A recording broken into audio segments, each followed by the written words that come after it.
अस्सलाम वालेकुम। इबरत news weather सां गॾु आहियां ग़ुलाम हुसैन। ख़ासि के लिए तव्हांखे ॿुधाईंदा हलूं त सामूंडी तूफ़ान तेज जो सफ़र यमन मुल्क जे साहिल ॾांहुं वधी रहियो आहे। अॼु कंहिं बि वक़्तु यमन जे मुल्क जे साहिली सामूंडी इलाइक़नि सां सामूंडी तूफ़ान टकराइजी वेंदो।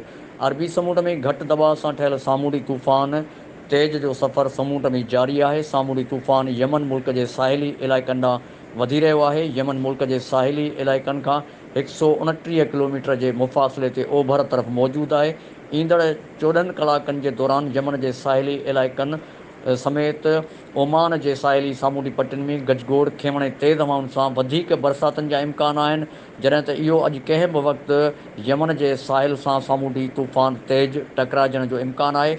सामूंडी तूफ़ान जे उतर सां मुल्क यमन ऐं मुल्क ओमान जे सामूंडी इलाइक़नि में गजगोड़ तेज़ हवाउनि ऐं खिमण सां गॾु तूफ़ानी बरसाति जो सिलसिलो जारी आहे। अरबी समुंड जे तूफ़ान सबबि पाकिस्तान जे सूबे सिंध जे ॾखण वारे इलाइक़नि में गर्मीअ जो दर्जे हरारत वधियल आहे।